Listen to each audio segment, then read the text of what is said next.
Hi guys! So for today's video nga ay magluluto tayo ng madaliang ulam. Dahil tinamad na nga ako magluto, ito na nga lang yung lutuin ko para madali. At masustansya pa. So naghimay na nga ako dito ng talbos ng kamuti. At pagkatapos nga nakuha natin lahat ng dahon, isusunod naman natin yung ating okra. So ito madaming okra pala yung ilagay ko. Habang naghihintay nga akong kumulo yung ating mainit na tubig, naghihiwa na rin ako dito ng ating pangsawsawan. So meron tayong kamatis at sibuyas na puti. Mas gusto ko kasi yung sibuyas na puti kasi nga masarap siyang kainin.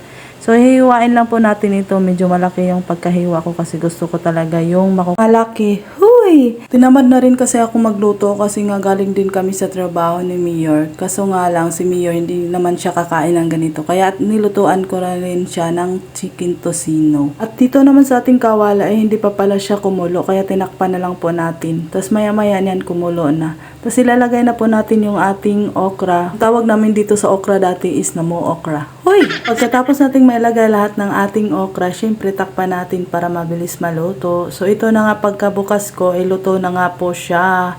So hanguin lang po natin ito. Pagkatapos nating mahango yung ating okra, isusunod natin yung ating talbos ng kamote. Same pan at saka same tubig lang po yung gagamitin natin.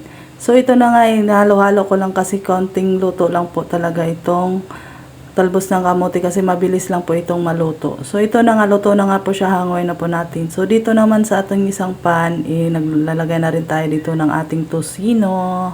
Ito na lang pala yung natira sa aking ginawa na chicken tocino pero goods naman.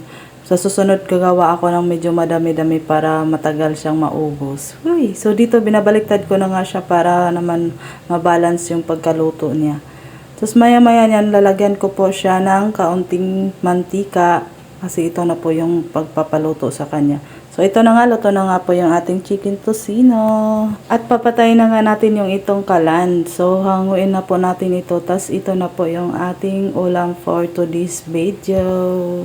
Di talaga mawawala ang sasawan pag ganito yung ulam. So kainan na, let's go! Kain po tayo!